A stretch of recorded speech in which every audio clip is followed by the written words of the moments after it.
El antiguo Egipto, una gran civilización cuyos orígenes permanecen rodeados de misterio.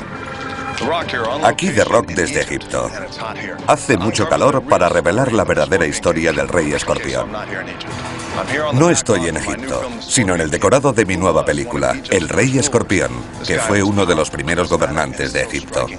Era un tipo poderoso, carismático e increíblemente guapo. Más o menos como yo. Pero, ¿sabían que existió un verdadero rey escorpión hace más de 5000 años? Los arqueólogos están empezando a conocerlo. Pero por lo que ya sabemos, este fue un tipo bastante malo. Su nombre era Rey Escorpión. Tenía la tumba más grande del barrio, y puede que incluso ayudara a inventar el lenguaje escrito. Hablamos de un hombre que pudo haber sentado las bases de una de las más grandiosas civilizaciones de la historia de la humanidad, e inspiró una de las mejores películas del celuloide. Les vamos a contar la historia del verdadero Rey Escorpión.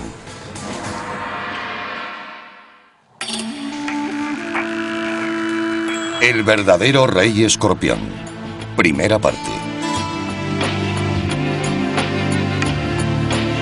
Egipto. El lugar de nacimiento de la civilización. Tierra de pirámides, momias, jeroglíficos, dioses con cabezas de animales y reyes poderosos. Los eruditos pensaban que sabían cómo había comenzado todo, pero estaban equivocados. Hoy los arqueólogos de todo el mundo viajan a los desiertos más desolados de Egipto, buscando pistas en la arena y enfrentándose a las criaturas más letales del mundo, intentando descubrir los orígenes de esta desconcertante tierra y la identidad de sus primeros faraones. Lo que están encontrando es toda una nueva dinastía y un misterioso rey desconocido. Su nombre inspiró una película de Hollywood, El Rey Escorpión. Pero las circunstancias de su vida son mucho más fascinantes que la ficción. El Rey Escorpión podría ser creador de la escritura, la religión, los ritos guerreros y edificios monumentales en una época que ni siquiera sabíamos que había existido. La búsqueda del verdadero Rey Escorpión es un viaje de 5000 años al nacimiento de la civilización egipcia.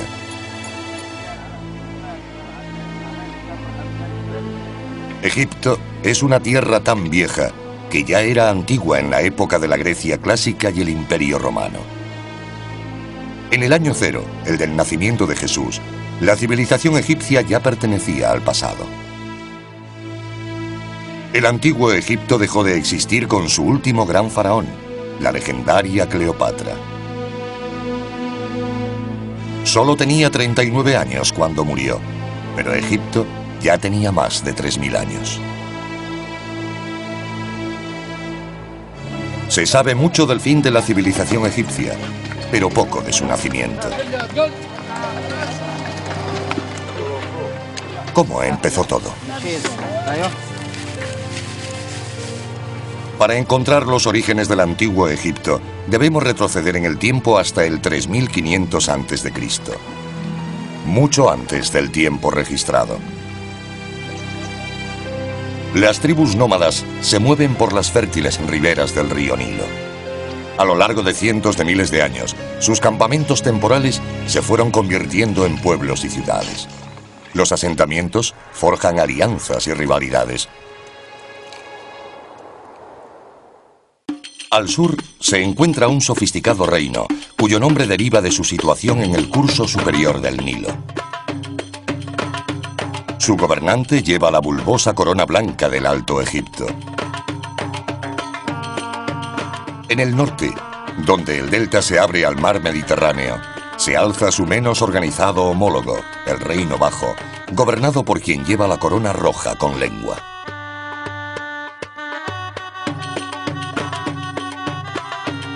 Egipto tal y como lo conocemos. Tierra de pirámides, esfinges, momias y faraones, nace cuando el primer rey une los reinos Alto y Bajo.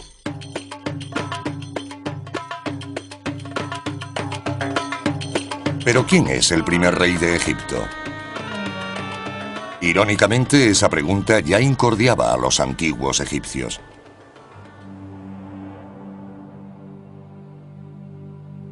Para llevar la cuenta de sus gobernantes, los antiguos egipcios crearon la llamada Lista de Reyes, unos murales minuciosamente esculpidos en las paredes de los templos.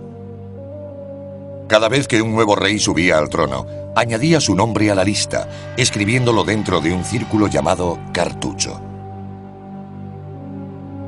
Encima de cada nombre está el símbolo egipcio de la realeza, Horus, un halcón al que veneraban como un dios y que creían era el padre del primer rey humano de Egipto. Esta lista es una pista esencial en la búsqueda del primer soberano de Egipto. La lista de reyes era importante para los egipcios porque no tenían calendarios como los nuestros.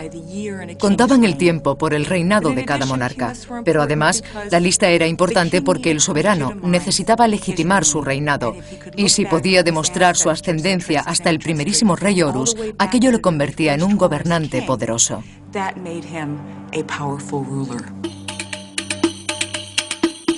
Tras conquistar Egipto, Alejandro Magno utiliza la lista de reyes para establecer una nueva dinastía de faraones griegos. Los reyes tolemaicos, de los que Cleopatra es la última gobernante de importancia, legitiman su reinado como griegos, grabando sus nombres en la lista de reyes, colocándose en el linaje de los grandes faraones de Egipto. Pero los tolemaicos también utilizan la lista como calendario, una puerta al pasado de Egipto. Por primera vez, registran la historia de Egipto en un lenguaje diferente al jeroglífico. De hecho, son los griegos quienes llaman a la escultura egipcia jeroglíficos, que significa grabados sagrados.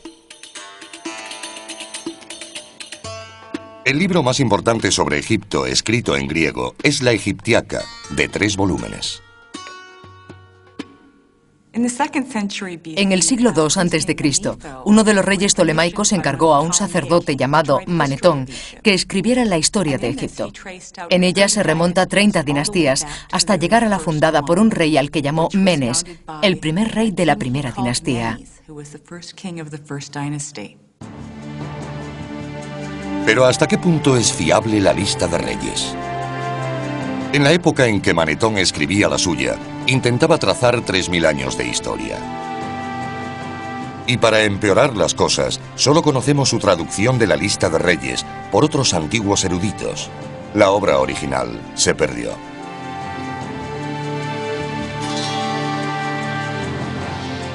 Con el auge de la cristiandad, en el siglo IV después de Cristo, la escritura sagrada egipcia fue prohibida como culto al diablo y pronto fue olvidada por completo. Durante más de 1000 años, la historia del antiguo Egipto y su primer rey fueron un misterio. En 1799, mientras las tropas de Napoleón saqueaban los tesoros de Egipto, un soldado francés descubre una gran lápida, la Piedra Roseta. Estaba escrita en 3 idiomas: griego, demótico y egipcio antiguo. El soldado supo inmediatamente que había descubierto una pista importante para descifrar el misterioso pasado de Egipto. Napoleón mandó hacer copias que fueron enviadas a eruditos de todo el mundo. Comenzó así una carrera por descifrar el código. 23 años más tarde, utilizando una de las copias, Jean-François Champollion, un lingüista francés que sabía leer griego y demótico, descifra los jeroglíficos. Asombrosamente, decodifica la escritura sin poner un pie en Egipto. Pero hacer las copias no solo llevó a descifrar el olvidado sistema de escritura, también ha originado un descubrimiento sorprendente.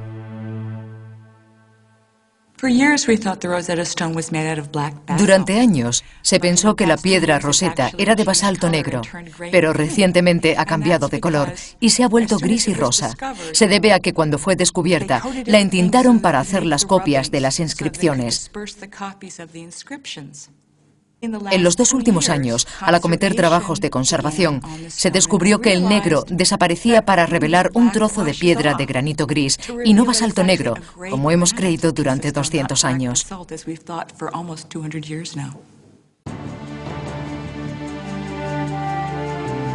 Negra o gris, la piedra Rosetta ha llevado a uno de los más importantes descubrimientos de todos los tiempos. La nueva capacidad para leer jeroglíficos abre todo un nuevo mundo al pasado. De repente, los estudiosos del siglo XIX y los buscadores de tesoros pueden leer las fuentes egipcias originales. Redescubren al rey Menes como el primer faraón de la primera dinastía. Pero pronto surge una nueva duda. En 1898, 2 jóvenes egiptólogos desentierran una placa votiva que literalmente reescribe la historia egipcia. Se trata de uno de los documentos más importantes del antiguo Egipto. Es llamada Paleta de Narmer, por la figura central, el rey Narmer. Pero hay un problema. Narmer no está en la lista de reyes. Sin embargo, el simbolismo de la paleta sugiere que Narmer podría haber sido el responsable de la unificación del Alto y Bajo Egipto. Esto le convertiría en el primer rey de la primera dinastía. En una cara, el rey Narmer lleva la corona emplumada del Bajo Egipto, mientras examina una fila de prisioneros decapitados. En la otra, lleva la redondeada corona del Alto Egipto y blande una maza sobre un cautivo arrodillado.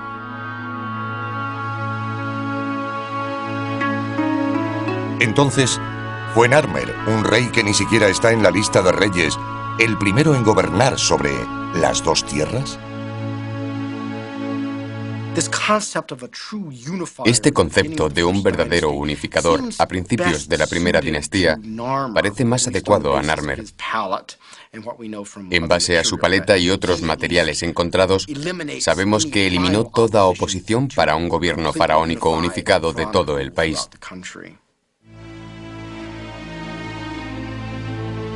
El simbolismo de la paleta de Narmer fue suficiente para convencer a los primeros egiptólogos de que él, y no Menes, fue el fundador del Egipto faraónico. La paleta da pie a toda una serie de preguntas. ¿Está equivocada la lista de reyes? ¿Habían olvidado los egipcios que esculpieron la lista real sus propios orígenes? ¿Hay más reyes antes de la época de Narmer? Irónicamente, el objeto que podría contener las respuestas fue descubierto a la vez que la paleta, apenas a 9 metros. En él, un hombre desconocido se enfrenta a la imagen de un escorpión. Solo ahora, 100 años después de su descubrimiento, los egiptólogos han comenzado a identificar esta misteriosa figura. ¿Quién puede ser?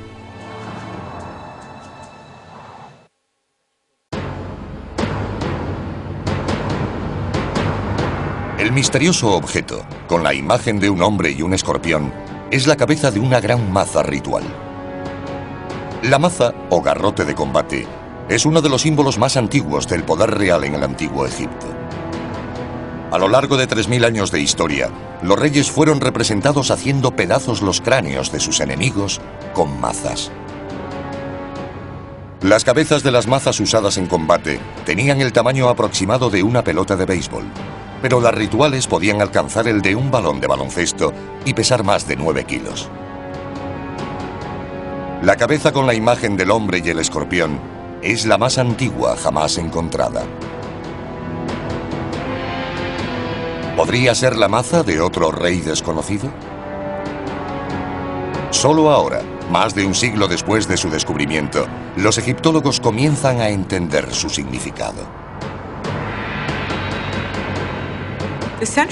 La figura central de la cabeza de maza lleva la corona blanca del Alto Egipto y está participando en un acto ritual, probablemente abriendo un canal. Esta es la imagen más antigua de un rey llevando la corona blanca de Egipto. Otra primicia es la imagen del rey llevando agua a la tierra, que se convertiría en el símbolo de dar riqueza al pueblo en el Egipto faraónico. Colgando de la falda del rey hay otro símbolo faraónico, el rabo de toro. El rabo de toro probablemente simboliza al faraón adoptando los atributos del toro, siendo fuerte, viril y poderoso. Y esta es la prueba más antigua que muestra a un faraón de ese modo. Estas características seguirían representándose a lo largo de todo el periodo faraónico. Por toda la cabeza de la maza hay avefrías colgando de postes que representan diferentes regiones del Alto Egipto. El ave fría simboliza a los pueblos conquistados. ¿Quién es esta figura sagrada que conquista el Alto Egipto? Basándonos en la iconografía, el tamaño de la figura, lo que hace, la gente que lo rodea, pero sobre todo en su corona, sin duda es un rey del Alto Egipto. Pero la clave para descubrir su identidad está en las figuras que tiene ante él, el rosetón y el escorpión, que se leen como Rey Escorpión. ¿Quién es este Rey Escorpión? ¿Por qué, después de 5000 años, solo ahora comenzamos a saber algo de él? Al principio, algunos egiptólogos se negaban a creer que era real. Interpretaban el simbolismo como la prueba de un dios mítico. Después de todo, hay una tradición en la religión egipcia que se basa en combinar características de animales y humanos. Los dioses del antiguo Egipto frecuentemente son mostrados bien como animales, o mitad humanos y mitad animales. Quizás se deba a que en el panteón egipcio todos los dioses se tomaron del mundo natural. Cualquier cosa que vieran en la naturaleza contra la que necesitaran alguna protección, que utilizaran en su propio beneficio o que necesitasen explicar, la convertían en una divinidad después de algún tiempo. Representado como mitad hombre, mitad chacal, el dios Anubis reinaba en el inframundo presidiendo el arte de la momificación. El hipopótamo hembra adopta extremidades humanas para convertirse en Tauret, la diosa de la maternidad y el parto, protectora de mujeres y niños. Sobek, el dios cocodrilo, era el protector del faraón. Como animales sagrados, los cocodrilos eran criados y venerados en los templos y a menudo momificados después de la muerte. Pero los dioses no eran las únicas figuras que adoptaban atributos del mundo animal. Los reyes también se identificaban con animales importantes. Uno de los símbolos más perdurables del antiguo Egipto, la esfinge, es un retrato del faraón con un poderoso león. A menudo en el mundo antiguo los animales eran asociados con personas porque tenían animales totémicos que eran como sus mascotas, o bien eran el símbolo del clan o de un individuo en particular. ¿Cuáles son las características de un escorpión? ¿Y por qué un dios o un rey de Egipto se identificaría con los poderes de esta criatura?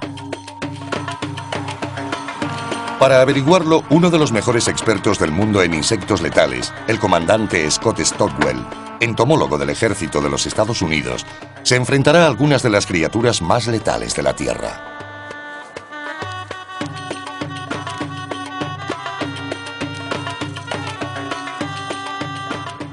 Existen más de 1500 especies de escorpión con nombres como homicida del sur, emperador y cazador de la muerte.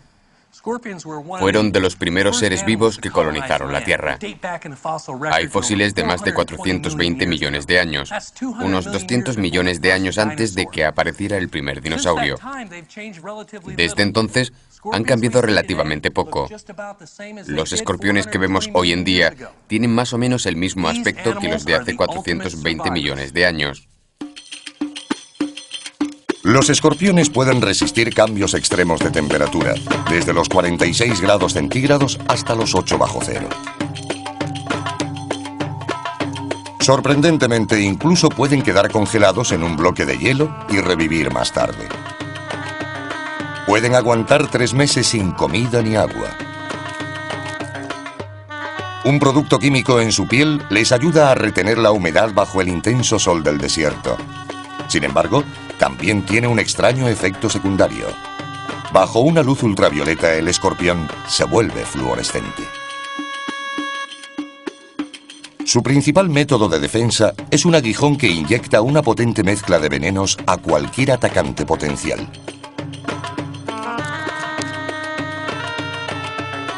De las 1500 especies conocidas, 20 pueden matar humanos y varias se encuentran solo en Egipto. Este es un escorpión egipcio común. Su nombre científico es Androctonus australis, que en latín significa homicida del sur. El nombre es bastante apropiado, ya que tiene una gran cantidad de veneno neurotóxico muy potente. Este habría sido un animal común con el que los egipcios se topaban diariamente.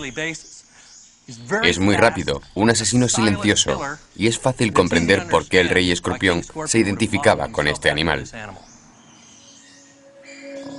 En la antigüedad, la gente perecía a menudo por la picadura de un escorpión. Pero si sobrevivían, durante unas horas se sentían a punto de morir. El dolor inmediato es parecido a golpearse el dedo con un martillo, o quizá como clavarse un hierro candente. Es muy desagradable y muy doloroso. Como los escorpiones inyectan un veneno neurotóxico en el sistema nervioso, la víctima puede sentir dolor por todo el cuerpo. Inmediatamente se siente dolor en las articulaciones, especialmente en los codos o en las axilas si pica en la mano, o en la ingle si lo hace en el pie. Puede sentirse una especie de hormigueo en el pecho, náuseas o salivación excesiva con un vapeo incontrolado. Algo desagradable para cualquiera. Estos son síntomas de una liberación excesiva de adrenalina, hormonas y presión sanguínea que provocan arritmia cardíaca y colapso circulatorio. Puede provocar que los pulmones se llenen de fluidos. En cualquier caso, el problema con el corazón o el encharcamiento de los pulmones puede causar la muerte, y así sucumbía la mayoría. Afortunadamente, hoy podemos llegar a un hospital y recibir un tratamiento para las picaduras de escorpión, así que no suelen verse muertes como las de antes. Pero sin duda en la antigüedad la picadura del escorpión era una sentencia de muerte. Su mortífero aguijón, la velocidad de su ataque y su capacidad para sobrevivir en condiciones extremas son las características naturales del escorpión. Basándonos en la antigua tradición egipcia de combinar animales y hombres, el rey escorpión fácilmente podría ser un dios mitológico o un rey real. ¿Qué fue en realidad? ¿Una deidad egipcia o un hombre de carne y hueso? Una forma de demostrar que fue real es encontrar su tumba. Pero en el vasto desierto egipcio, ¿por dónde se empieza a buscar un enterramiento de hace 5000 años que quizá ni siquiera exista?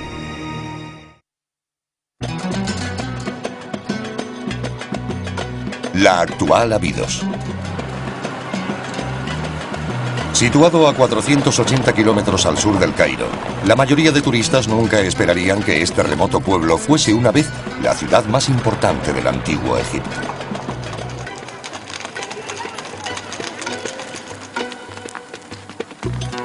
Aún hoy, en las afueras del pueblo, varios equipos internacionales trabajan para desenterrar pruebas de los primeros gobernantes de Egipto. Entre ellos se encuentra el del Instituto Arqueológico Alemán dirigido por Günther Dreyer.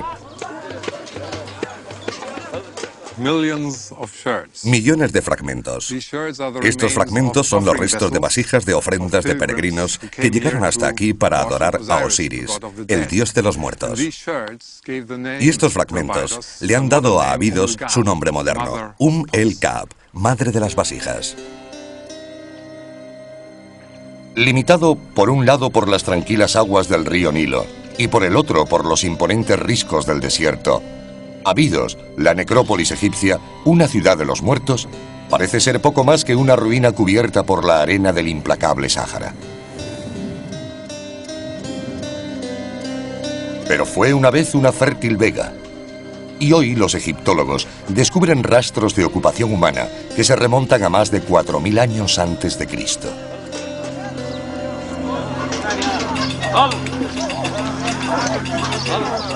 Abidos era antigua incluso para los primeros egipcios. Ya en el 2000 a.C., lejanos antepasados de estos trabajadores llevaban a cabo algunas de las primeras excavaciones arqueológicas de la historia. Igual que hoy, los antiguos egipcios tamizaron la arena en busca de pruebas de los reyes fundadores y los restos de dioses ancestrales.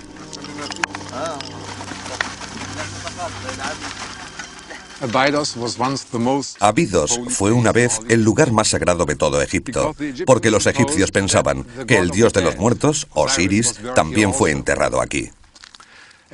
Según la mitología, fue un antiguo rey de Egipto, por lo que era bastante natural suponer que había sido sepultado aquí, y acometieron excavaciones a gran escala para encontrar su tumba. Pensaron que la habían encontrado y situaron aquí un lugar de culto. Todo egipcio devoto intentaba venir para hacer una ofrenda a Osiris. Y aquí podemos ver los restos de todas esas ofrendas, millones de fragmentos de vasijas. Más de 4.000 años de vasijas rotas. Vasijas hasta donde alcanza la vista. Cada fragmento representa una ofrenda de buen vino o aceite importado, traído por gente corriente que buscaba una vida segura después de la muerte.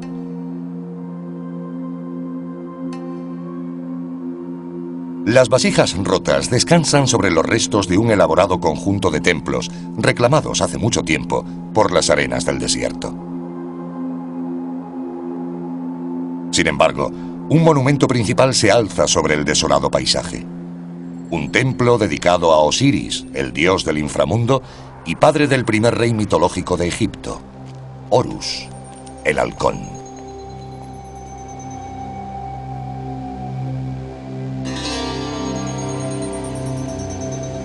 El templo de Osiris se compone de más de una docena de santuarios y altares. Los murales, algunos de los mejores de todo Egipto, celebran la relación de los reyes terrenales con los fundadores mitológicos.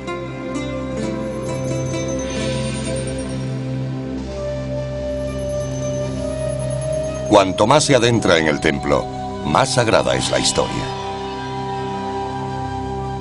En lo más profundo hay un mural que representa una de las leyendas más sacrosantas de la religión egipcia. Una historia que nos da una pista importante para descubrir a los primeros reyes. Aquí, en el santuario interior del templo, se encuentra el mito de Osiris e Isis y su hijo, Horus.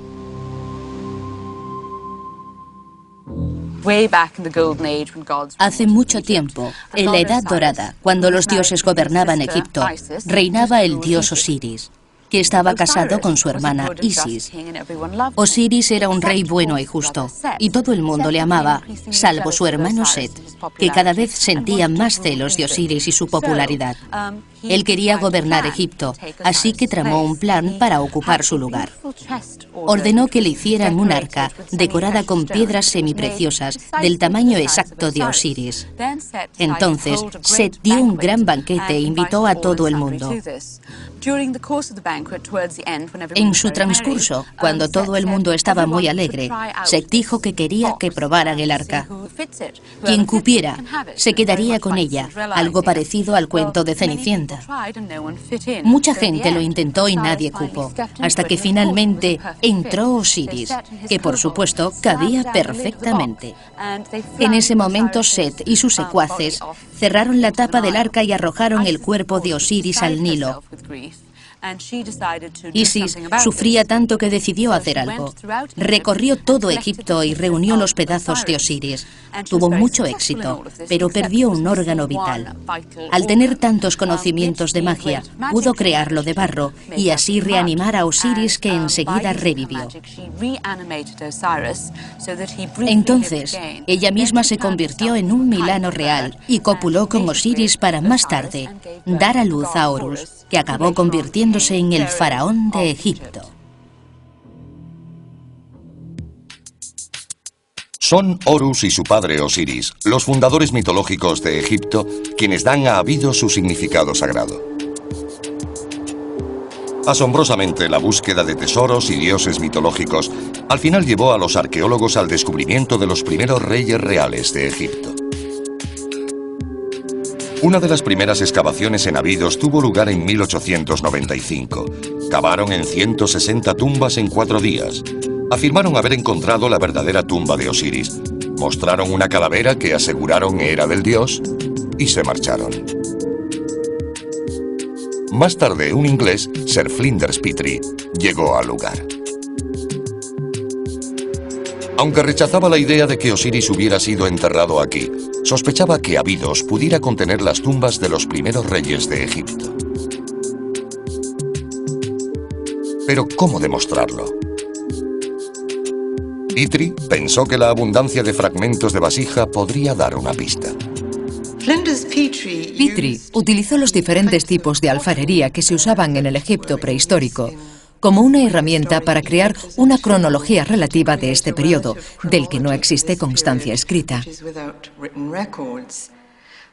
Observando cómo aparecían estos diferentes tipos de vasijas en los grupos de tumbas que excavaba, fue capaz de establecer una secuencia del desarrollo en alfarería que posteriormente dividió en 49 etapas numeradas.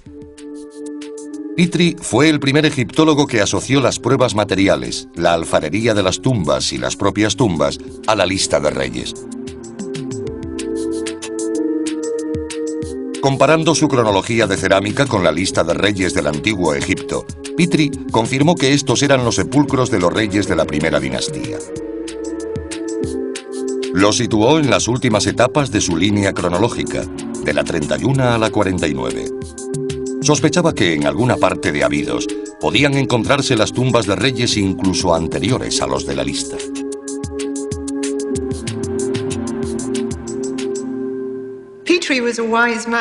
Petrie era un hombre inteligente. Se dio cuenta de que probablemente serían futuras investigaciones en la prehistoria egipcia, así que dejó las etapas del 1 al 30 en blanco para posteriores estudios que nos revelarían datos sobre periodos anteriores de la prehistoria de Egipto.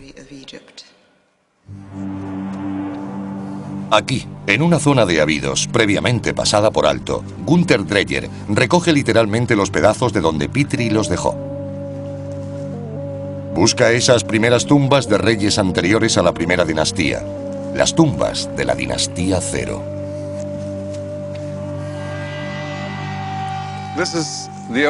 Esta es la parte más antigua de la necrópolis real de Abidos. Se obtuvo muy poco de las primeras excavaciones. Observamos que hay muchos fragmentos en esta zona, como este, y decidimos volver a investigarla.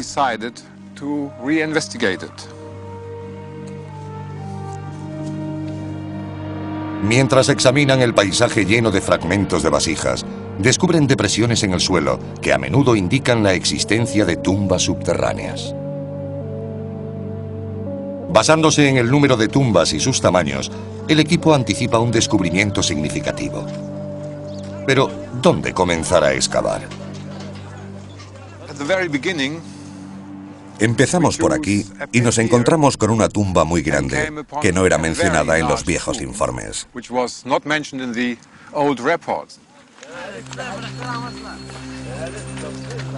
Comienzan a cavar. Y pronto, justo bajo el nivel del desierto, el equipo descubre la primera pared de ladrillos de barro. A medida que se retira la arena, pueden ver que la pared forma parte de una enorme cámara subterránea. Desentierran más ladrillos, más paredes y más cámaras, hasta un total de 12. Esta no es una tumba ordinaria.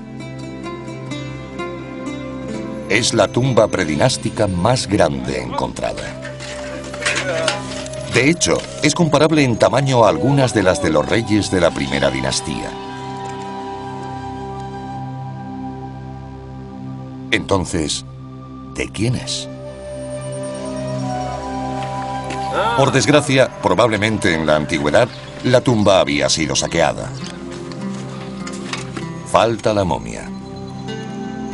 Los pocos objetos que quedan son llevados al centro de operaciones de la misión alemana en Abidos, donde Dreyer y su equipo examinan las pruebas.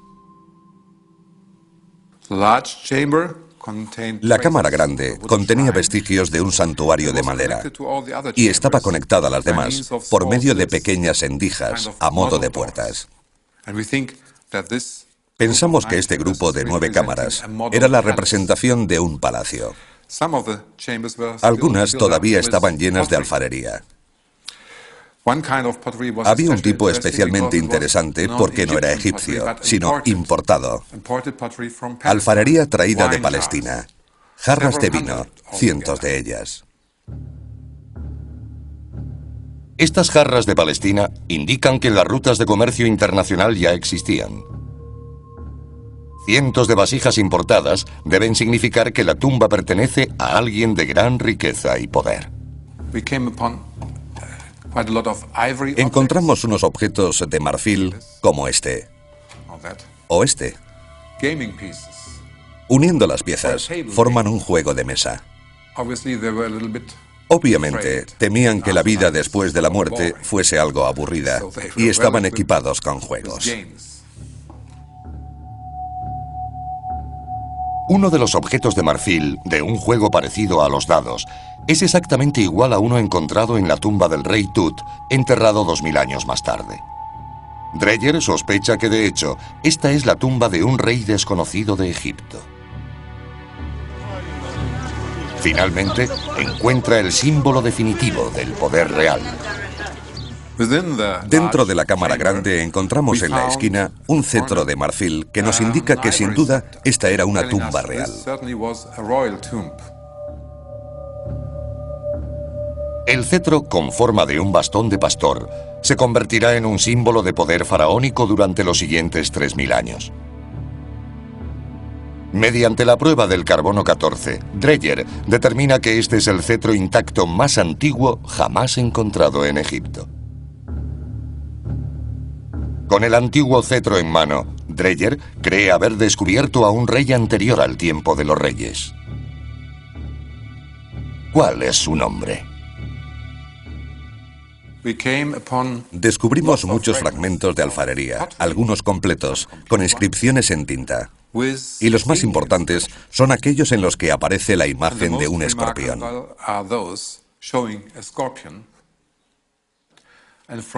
A partir de estas inscripciones, pudimos concluir que esta tumba perteneció a un gobernante con el nombre de Escorpión. Es real. Hay un rey escorpión. Ningún dios mitológico tiene una tumba terrenal. El descubrimiento de la tumba del rey escorpión es una prueba irrefutable de que él gobernó el Alto Egipto como rey hace más de 5000 años.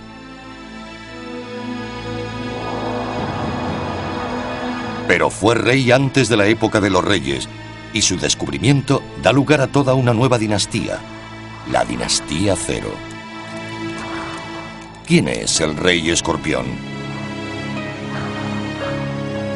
¿Qué papel desempeña en el nacimiento del antiguo Egipto, una de las más grandiosas civilizaciones que el mundo ha conocido?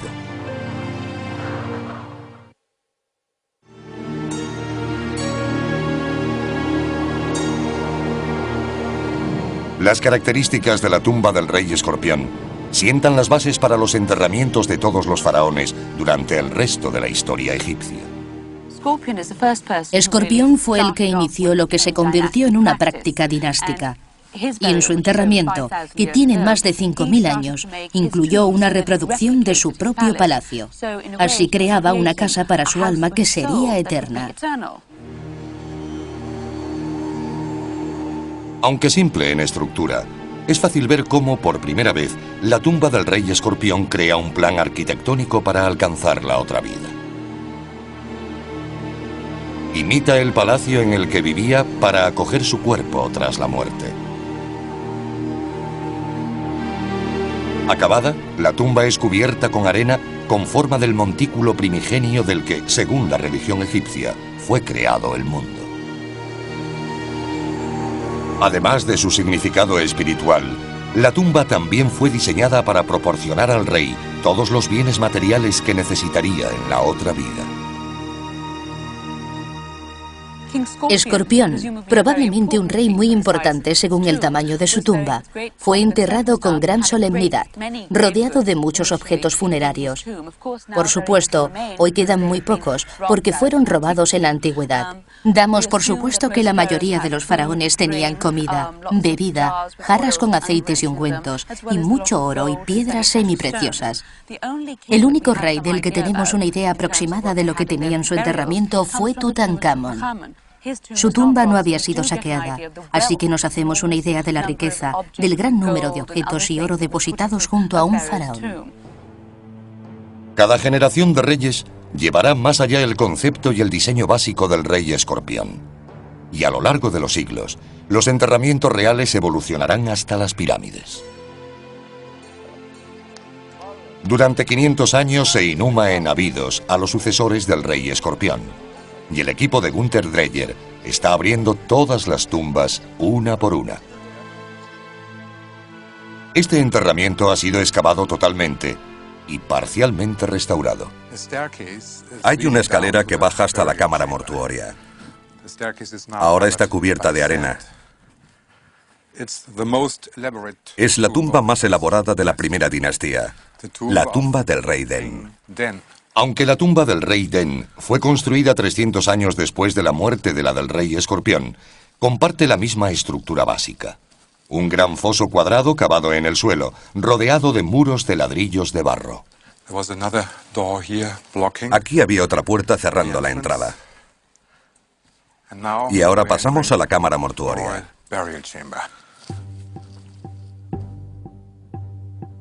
La cámara estuvo solada con grandes losas de granito rojo y negro. En el centro había un enorme santuario de madera que ocupaba casi toda la cámara. Alrededor había ofrendas parecidas a las encontradas en la tumba del rey escorpión. En principio, esta cámara mortuoria es igual a la de Escorpión. Un gran foso revestido de ladrillo. Pero aquí tiene un espesor de 4 metros. El techo se construyó con grandes vigas de madera de cedro, probablemente importadas del Líbano. Por encima del techo, como en la tumba de Escorpión, había un montículo de arena representando al montículo primigenio. Pero este estaba recubierto de ladrillos de barro, creando una plataforma larga y baja con forma de banco, conocido como mastaba, la palabra árabe para banco. 500 años después de Escorpión, el faraón de la segunda dinastía, Kasekemui, construiría la más grande y última tumba de Abidos. Pero Kasekemui añade una importante innovación al montículo de Escorpión. Construye una mastaba en piedra. En principio, es lo mismo. Un foso revestido de ladrillo. Pero aquí, por primera vez, la cámara mortuoria real está construida entera en piedra. Kasekemui agrega algo más que simplemente tamaño y piedra a la arquitectura de Escorpión para la otra vida. Un componente completamente nuevo. A menos de 1 kilómetro de su tumba, hay otra estructura monumental funeraria construida por Kasekemui. Cuando los egiptólogos la descubrieron, no estaban seguros de qué era. Algunos pensaron que era una fortaleza, otros que podría ser el almacén construido por José, según la Biblia. Posteriores investigaciones demostraron que este enorme recinto funerario pretendía ser la casa de la eternidad de Kasekemui. Está construida con ladrillos de barro similares a los utilizados en la tumba del rey Escorpión. De hecho, hoy se sigue utilizando la misma fórmula. Se mezcla tierra, paja y agua. Se le da forma y se seca al sol. Los trabajadores de Kasekemui hicieron millones de ladrillos de barro y los transportaron a 1,5 kilómetros para construir las paredes del recinto de 10 metros de altura y 5 de grosor. Hoy, el recinto funerario de Kasekemui es la estructura de ladrillo de barro más grande del mundo. Ciertamente, El monumento causa honda impresión al hombre que literalmente añade el siguiente paso a la arquitectura para la otra vida del rey escorpión: Imhotep, el arquitecto de la primera pirámide de Egipto.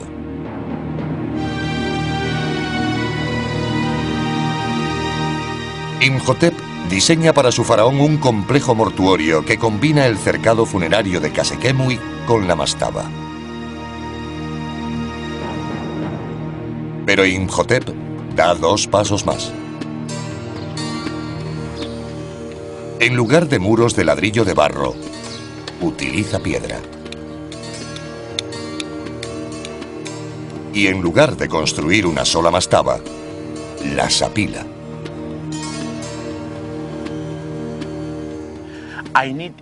Quiero que todo el mundo mire esta piedra y piense en ella. Esta es la primera piedra utilizada en cualquier construcción de la historia. Esta es la pirámide escalonada. La pirámide escalonada cambia la imagen de Egipto para siempre. Ayudados por 5.000 años de erosión, los arqueólogos han descubierto cómo evoluciona la pirámide escalonada desde la sencilla tumba del rey escorpión. Imhotep comienza con el simple banco o mastaba. Luego le da un acabado de caliza blanca, quizá porque originalmente nunca pensó en construir algo más alto. Pero entonces decide apilar una mastaba de piedra sobre otra hasta alcanzar 6 niveles.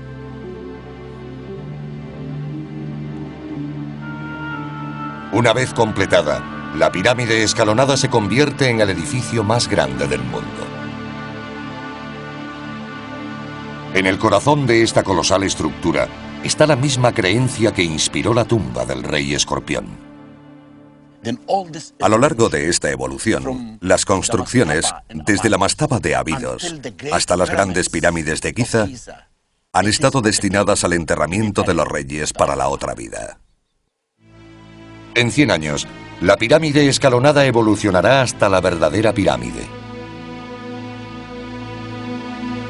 Y durante los siguientes 1000 años, los faraones construirán pirámides para asegurar su viaje a la otra vida. La construcción de las pirámides alcanza su punto álgido en Giza, casi 2500 años antes de Cristo. Con una altura de 152 metros y unos 240 metros de ancho, la Gran Pirámide de Keops es la estructura de piedra más grande del mundo y debe su propia existencia a la sencilla tumba de ladrillos de barro del rey escorpión.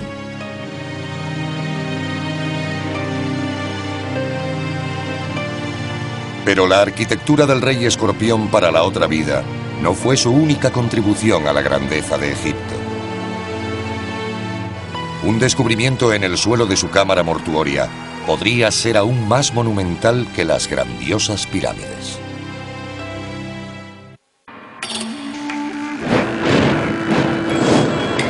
El verdadero rey escorpión. Segunda parte.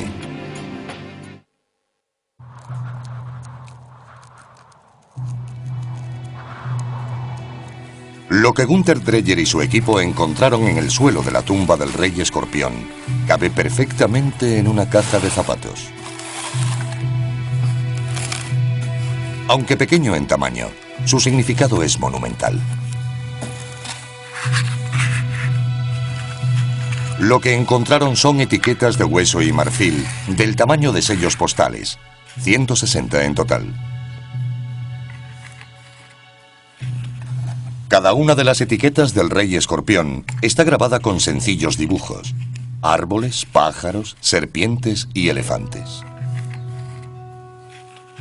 A primera vista, los grabados parecen dibujos primitivos, parecidos a los encontrados en cuevas y alfarería prehistóricas. En las pinturas rupestres, una imagen es lo que es. Un pájaro significa pájaro.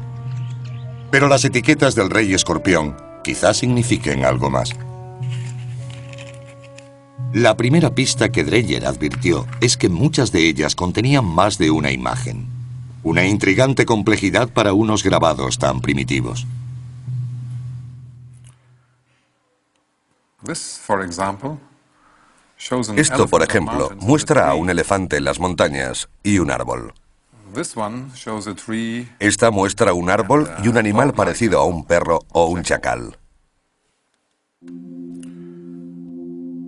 Primero, Dreyer trató de interpretar las etiquetas como grupos de dibujos, pero no les encontró sentido. Entonces se preguntó, ¿y si estos grabados no son simplemente dibujos, sino más bien símbolos? Si así fuera, las etiquetas del Rey Escorpión serían la escritura más antigua del mundo. A primera vista, no sabíamos para qué fueron hechas, pero algunos de los signos nos recordaban a los jeroglíficos. Los estudiamos con más cuidado, intentando averiguar si se trataba de escritura o no.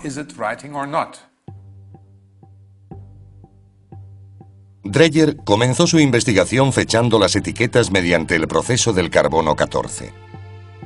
Pero los resultados no fueron los que esperaba. Las etiquetas del Rey Escorpión databan en torno al 3250 a.C., más de 200 años antes del nacimiento estimado de la escritura. Se cree que surgió alrededor del 3000 a.C. en Mesopotamia, en el actual Irak. Conocida como cuneiforme, esta caligrafía con forma de cuña fue creada presionando varillas o cañas en arcilla fresca. Las pruebas sugieren que el alfabeto cuneiforme evolucionó a partir de un sencillo sistema de numeración.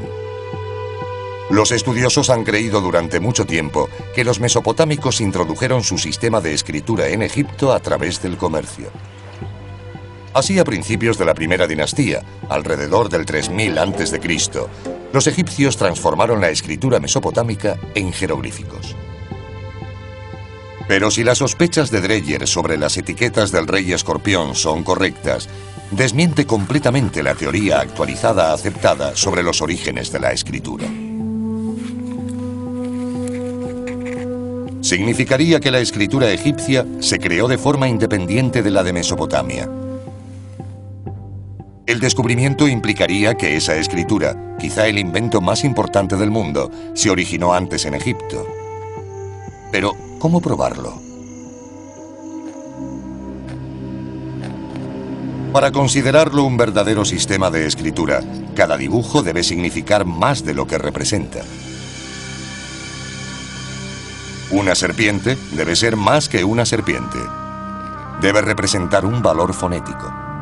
En otras palabras, una serpiente debe representar una letra del alfabeto. Usando jeroglíficos egipcios como guía, Dreyer intenta leer las etiquetas de escorpión fonéticamente. Esta muestra a un elefante en las montañas. Si empleamos el valor fonético de jeroglíficos similares, el elefante se leería como Ab y las montañas como Yu. Juntos serían Ab-Yu, que es el nombre de Abidos. Así, estos grabados pueden leerse como una temprana escritura jeroglífica. Tal y como Dreyer había esperado, el elefante y las montañas funcionan como letras del alfabeto. Juntas, forman sílabas para deletrear el nombre de la antigua ciudad de Abidos. Pero, ¿funcionará con otras etiquetas? Seguimos probando y aquí tenemos una etiqueta en la que aparece una serpiente sobre montañas.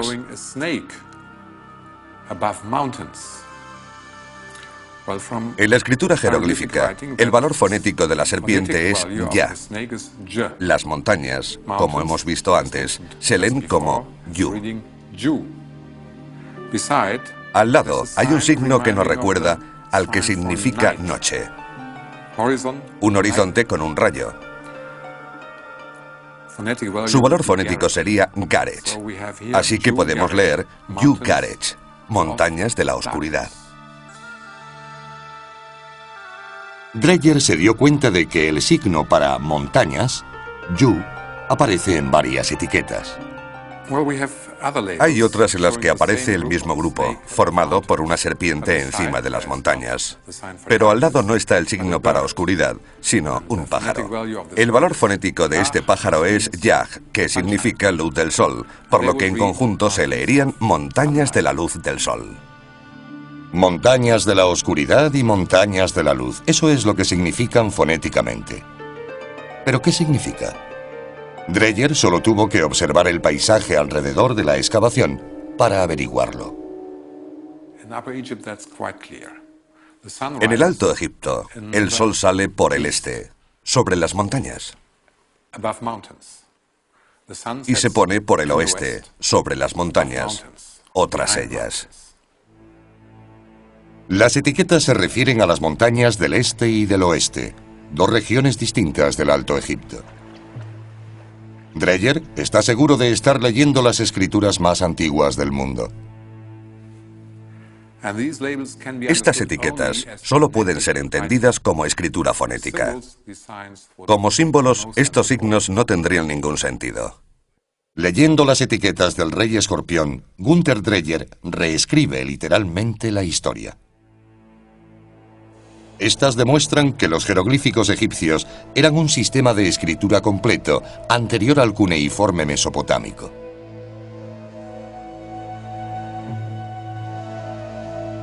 Pero hay otro aspecto intrigante sobre el nacimiento de la escritura en Egipto. La falta de pruebas de un sistema de escritura anterior, más primitivo, sugiere que no fue una evolución. Ya que la escritura aparece repentinamente en la época del rey escorpión, fue quizá una invención por encargo.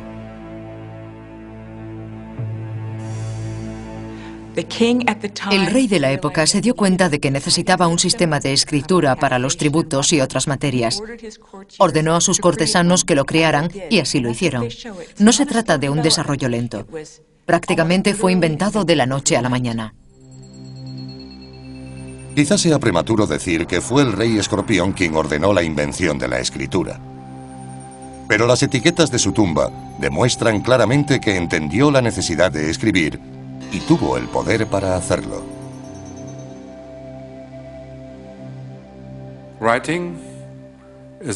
La escritura es una invención muy importante porque transmite información. Escribir es una manera de informar sobre los acontecimientos. Se trata de un desarrollo tardío, pero supone el paso de la prehistoria a la historia. ¿Tendría la historia en mente el rey escorpión si de hecho fue él quien ordenó la invención de la escritura? Quizás no lo sabremos nunca, pero la lectura de las etiquetas y su contexto arqueológico facilitan una pista de su utilización. Dreyer encontró las etiquetas en el suelo de la tumba y debido a que muchas de ellas tienen pequeños agujeros, cree que estaban fijadas a cajas de madera, piezas de lino y jarras de aceite, entregadas como pago al rey por las ciudades que gobernaba. Las etiquetas son básicamente recibos de impuestos pagados. ¿Qué es lo más importante de gobernar? Cobrar impuestos. Uno tiene que controlar quién ha pagado, quién ha enviado qué. Con pequeñas cantidades es fácil, pero cuando la cifra es mayor, la cosa se complica. Tuvieron que inventar y desarrollar un sistema para guardar información, y ese fue la escritura.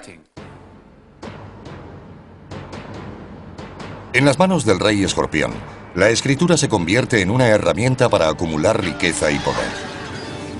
Pero con esa riqueza y poder vienen las rivalidades, y el rey debe utilizar al ejército para proteger su reino y sentar las bases para la unificación de todo Egipto.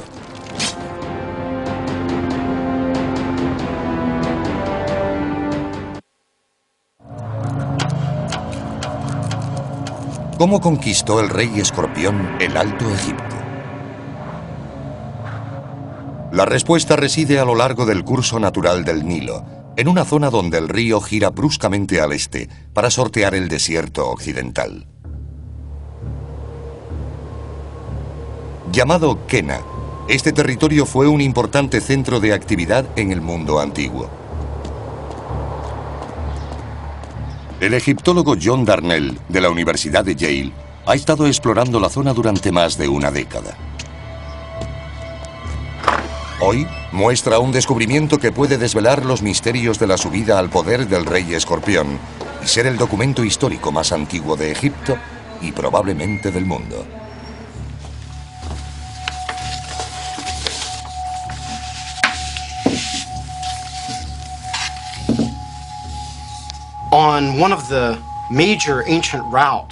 En una de las principales rutas antiguas de comunicación de Kena con el desierto occidental, en una posición bastante estratégica, un paso entre Abidos al norte y Hieracómpolis al sur, hicimos un descubrimiento bastante importante en un lugar al que llamamos Jebel Yauti, una inscripción protodinástica que llamamos el retablo de Escorpión.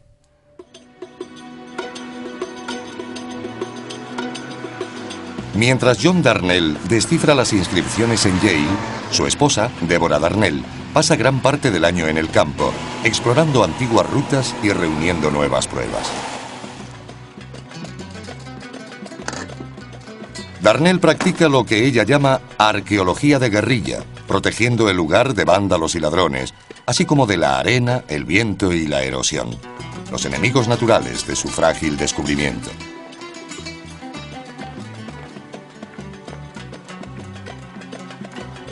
Hoy regresa para buscar más información del retablo de Escorpión.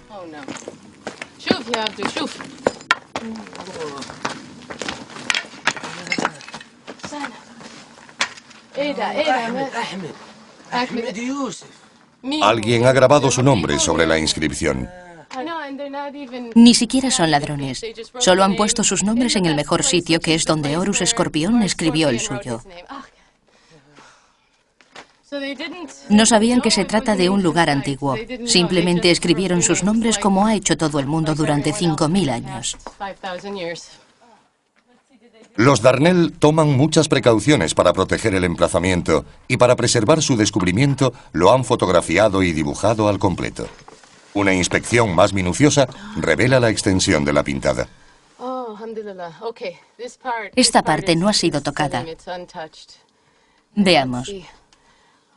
Las inscripciones antiguas están grabadas tan profundamente que en realidad no hemos perdido tanto. Pero era tan bonita. Aquí está la parte más importante, que está bastante bien iluminada. Y aquí está el halcón, Horus, sobre el escorpión. Incluso a la luz del sol, los grabados de 5000 años de antigüedad son difíciles de ver. Pero los adiestrados ojos de los Darnell pueden reconocer los débiles contornos en la parte inferior de la escena. La figura parece ser un primitivo escorpión, sobre la que hay un rudimentario grabado de un halcón. ¿Se refiere esta inscripción al rey Escorpión? Si es así, nunca se había encontrado algo parecido. El retablo detalla un acontecimiento histórico específico y está dispuesto de una forma interesante. Primero tenemos un halcón con un cuerpo más bien triangular sobre un escorpión. Esto es muy importante. Parece ser la primera vez que se utiliza el nombre del dios Horus como título real. Parece decirnos que el autor de estos acontecimientos es un hombre llamado Escorpión, u Horus Escorpión, exactamente. El nombre de Horus, como el término romano César, es otra palabra para designar al rey. El título identifica a Escorpión con Horus, el halcón, el dios de la realeza egipcia.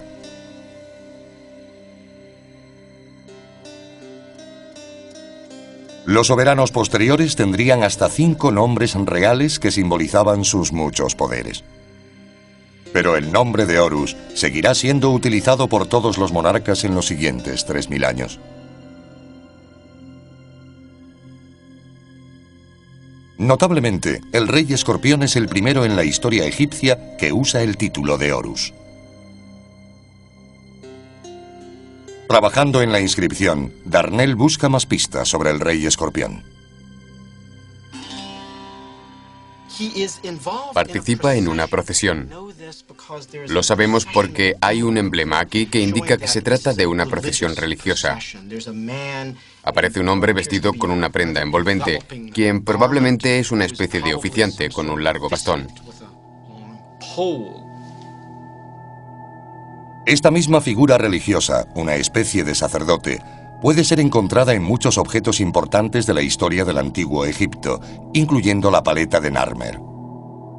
Siguiendo al sacerdote, hay otra escena familiar. Es seguido por dos grupos independientes, que son casi tan importantes como su primer uso del título de Horus. Porque lo que vemos es a un prisionero atado con el pelo alborotado detrás de él, maniatado como un pájaro, sujeto por una cuerda que sostiene esta gran figura de aquí, en el extremo izquierdo del retablo. Este hombre sostiene con la otra mano lo que parece ser una maza. Una maza con cabeza de pera que blande sobre la cabeza del prisionero atado.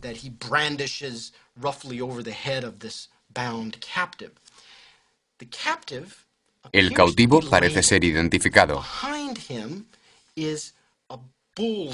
Detrás de él hay una cabeza de toro sobre una especie de poste, como si su nombre o emblema totémico fuera cabeza de toro en una vara. Darnell piensa que cabeza de toro en una vara podría ser el nombre del rey de Nakada, una antigua ciudad rival situada en el Nilo entre Hieracómpolis y Abidos. ¿Y quién es el conquistador del rey de Nakada? El hombre que lo controla y que, por consiguiente, protagoniza la escena, no es otro que el gobernante, blandiendo su maza con la que despacha a los enemigos. Horus Escorpión. Aunque de naturaleza primitiva, el grabado muestra una imagen de poder muy importante: el rey esgrimiendo la maza sobre un cautivo. Destinada a convertirse en prototipo para reyes posteriores, la misma escena aparecerá en objetos y paredes de templos durante el resto de la historia egipcia. Pero la imagen del retablo de Escorpión es la escena de violencia más antigua que puede ser asociada a un acontecimiento histórico específico. El significado es claro. Todo el acontecimiento recibe un sello protojeroglífico, una cigüeña con una cría de serpiente bajo el pico, que significa victoria. El retablo de Escorpión, aunque primitivo, podría ser la inspiración para la paleta de Narmer, esculpida 200 años después.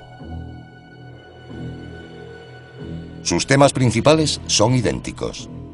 El rey vencedor golpea la cabeza de su rival y lo celebra con una procesión de victoria. La mayoría de los egiptólogos creen que la escena de la paleta de Narmer representa un acontecimiento histórico real. ¿Podría suceder lo mismo con el retablo de Escorpión? Aquí tenemos un acontecimiento histórico real que simboliza la victoria de Horus Escorpión sobre el ejército de Nakada. Y esta misma victoria, junto con la subsiguiente procesión de vuelta a Abidos, parece haber ocurrido aquí mismo, en Jebel Yauti. Si Darnell está en lo cierto, el cuadro de Escorpión podría ser el primer documento histórico conocido de suma importancia.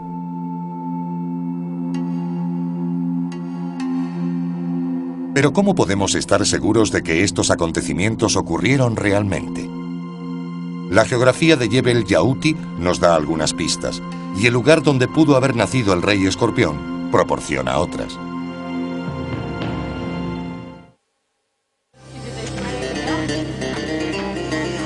Jebel Yauti, el lugar donde el rey Escorpión grabó su retablo de victoria, está situado a medio camino entre Abidos, que queda al norte, e Hieracómpolis, al sur.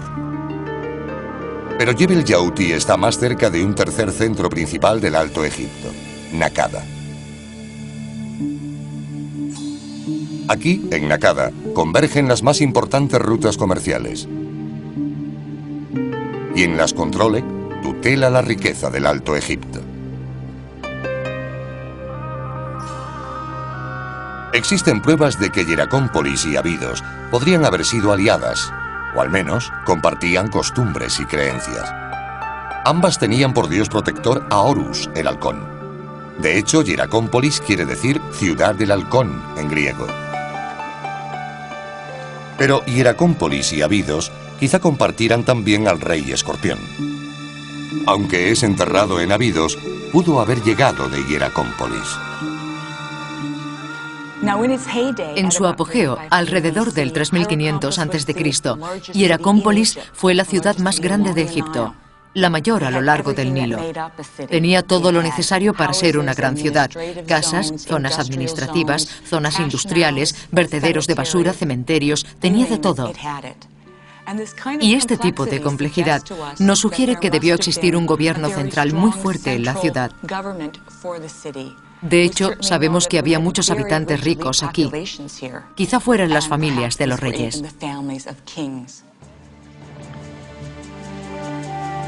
En este ambiente favorable, las semillas de la política, el arte, el comercio y la religión, en resumen, de la sociedad, fueron sembradas para florecer rápida y abundantemente. En Hieracómpolis, los arqueólogos han encontrado las momias más antiguas de Egipto y los restos de su primer templo. Aunque la estructura no ha podido ser recuperada, templos posteriores por todo Egipto reflejarán los mismos elementos arquitectónicos básicos. Esta es una maqueta del templo de Hieracómpolis que data del 3500 a.C. aproximadamente. Hemos podido reconstruirlo basándonos en los restos encontrados, principalmente fosos, y en dibujos del mismo periodo, que nos dan buena prueba de que podemos reconstruirlo de este modo. Este tipo de arquitectura continuó usándose a lo largo de toda la historia egipcia y se convirtió en modelo para los lugares sagrados en los templos.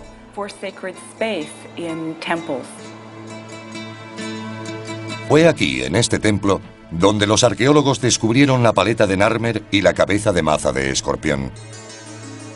¿Es posible que el rey hiciera ofrendas aquí? Este templo de Hieracómpolis ciertamente es un lugar donde el rey escorpión podría haber venido a rendir culto a su dios Horus para asegurarse un reinado próspero. Más allá del templo, hay más pruebas de la ciudad del halcón que sugieren que el rey escorpión nació aquí. Tenemos muchas imágenes de halcones de los almacenes de los templos y también tenemos escorpiones. De hecho, es el único sitio donde se han encontrado modelos tridimensionales e imágenes grabadas en cuencos. El motivo no está del todo claro, pero creo que es debido a que la diosa de la ciudad, que tenía forma de escorpión, podría haber sido la esposa de Horus de Hieracómpolis. El rey escorpión, tomando ese nombre, habría adquirido una imagen muy poderosa, lo cual nos lleva a creer que probablemente nació en Hieracómpolis. ¿Pero vivió el rey escorpión realmente en Hieracómpolis? Hasta ahora no se ha encontrado ninguna prueba concluyente. Lo que se han encontrado son los restos de un palacio real. Hasta ahora, los arqueólogos confiaban en las tumbas o palacios para la otra vida, para hacerse una idea de dónde vivían los reyes. Pero ahora, basándose en las tumbas, el arte y los pequeños restos, los arqueólogos pueden construir un modelo del único palacio para vivir de este periodo egipcio jamás descubierto. Encontramos pruebas de esta maravillosa arquitectura de ladrillo que llevan a esta elaborada puerta. Las excavaciones que hicimos debajo desvelaron muelles de carga e instalaciones de almacenamiento. Todos los lugares donde el rey pudo haber almacenado sus excedentes y sus impuestos. Desde un lugar como este, si acaso no es el mismo, habría gobernado el rey escorpión.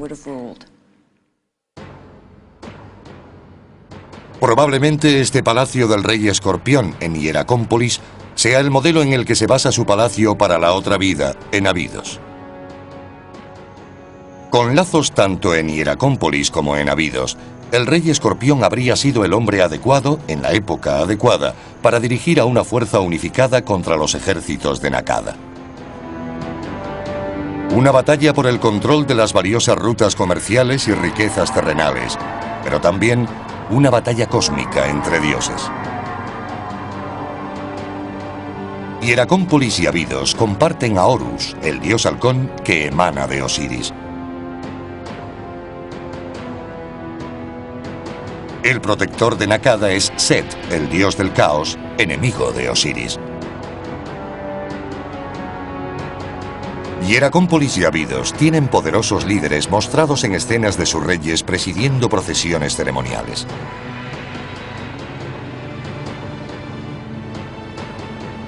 Pero la gente de Nakada, en antiguo arte rupestre, es representada como cazadores y guerreros salvajes y emplumados. Lo que se produce es un enfrentamiento clásico entre las fuerzas del orden y las del caos.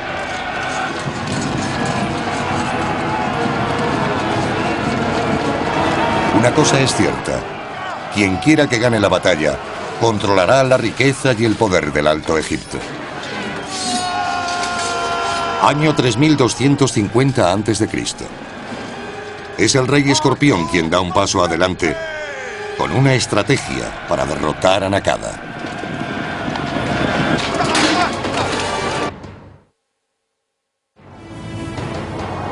¿Cuál es la estrategia del rey Escorpión para derrotar a Nakada? Basándose en la geografía de Jebel Yauti, un remoto puesto avanzado en el desierto, y en el hecho de que el retablo esté situado aquí, John Darnell cree que Escorpión lanzó un ataque sorpresa que comenzó exactamente en Jebel Yauti.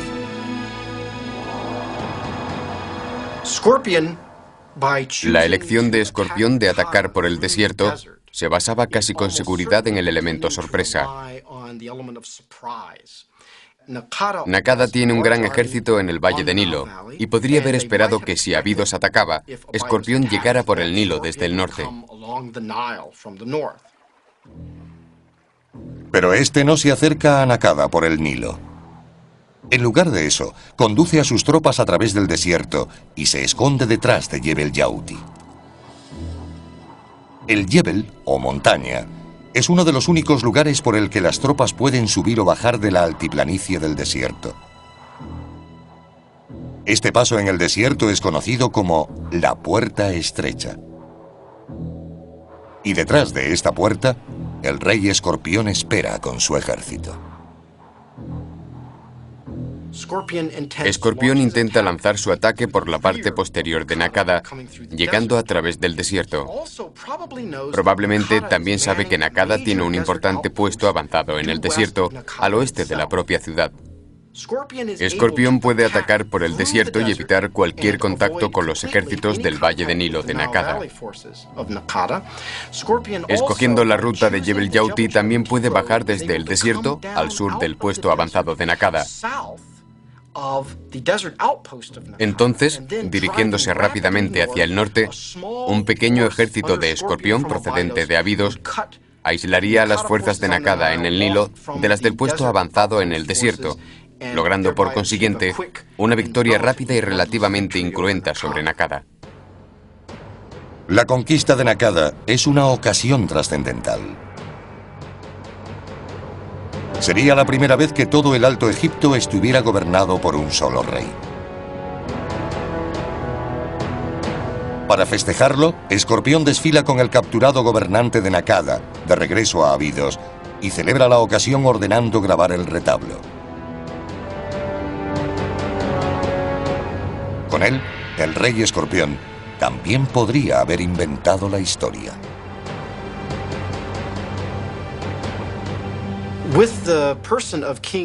Con la persona del rey Horus Escorpión, nos encontramos en el vértice entre prehistoria e historia. El propio retablo y numerosos elementos de su tumba, en Abidos, muestran el nacimiento de la escritura jeroglífica.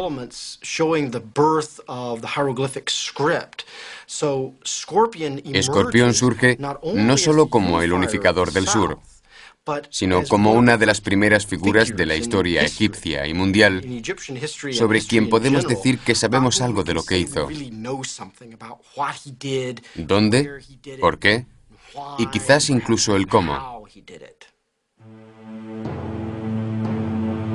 El retablo de Escorpión demuestra ser tan importante como la paleta de Narmer para ampliar nuestro conocimiento sobre la unificación de Egipto. Los egiptólogos han creído durante mucho tiempo que fue Narmer quien logró la unificación tras una gran batalla. Las nuevas pruebas aportadas por el retablo sugieren que el proceso comenzó mucho antes.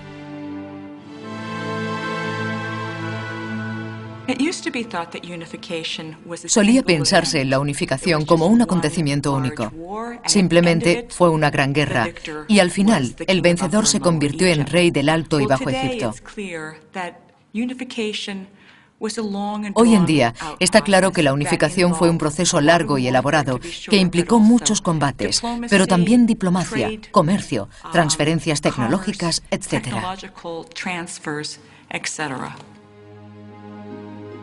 El retablo establece la victoria del rey Escorpión sobre Nakada como el primer paso conocido hacia la unificación del Alto y Bajo Egipto.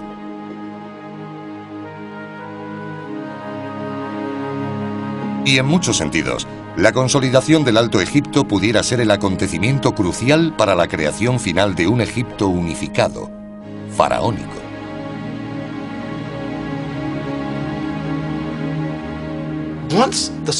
Una vez que el sur del país es unificado, una vez que el Alto Egipto es un solo reino, la dominación del norte por el sur puede considerarse un hecho de antemano.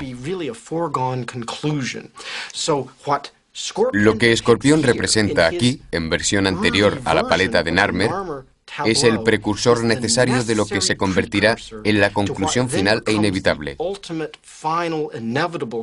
El triunfo de Narmer sobre la última resistencia en el norte. De modo que tenemos los orígenes de la historia faraónica, los elementos básicos de la religión faraónica, la parafernalia e incluso la escena del rey blandiendo su maza sobre las cabezas de sus enemigos cautivos. En muchos sentidos se puede decir que la historia faraónica, al menos simbólicamente, comienza con el retablo de Escorpión. El rey Escorpión gobernará un país rico. Abrirá rutas comerciales hasta el actual Afganistán. Desarrolla la escritura para controlar sus riquezas y el arte para celebrar su poder y el de sus dioses. Construirá palacios y templos y tumbas para la otra vida. Y como se representa en la cabeza de maza, llevará agua a la tierra y riqueza a su pueblo. Es el rey Escorpión quien sienta las bases de la más grandiosa civilización que el mundo ha conocido.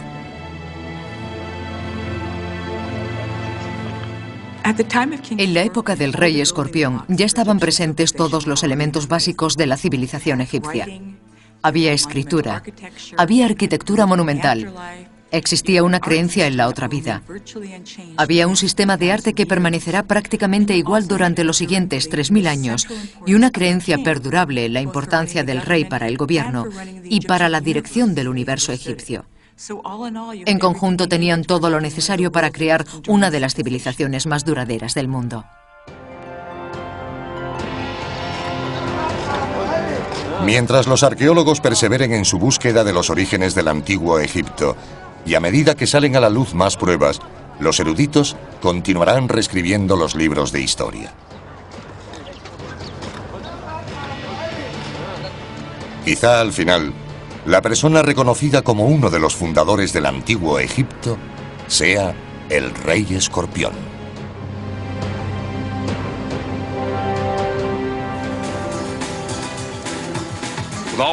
Con todo lo que hemos aprendido del rey escorpión, apenas rascamos la superficie. Los arqueólogos siguen ensamblando la historia de todo el periodo predinástico. Hay al menos otras 10 tumbas reales aún por excavar en Abidos. Con tanto por descubrir de todos los gobernantes anteriores o posteriores, ni siquiera estamos seguros de que existiera un único rey escorpión. Se cree que algunos de los objetos que os hemos mostrado podrían pertenecer a 2 reyes diferentes. Pero al menos sabemos que hay un solo rey escorpión en el cine. Soy yo, y me gustaría verles entre el público. Soy The Rock. Gracias por acompañarnos.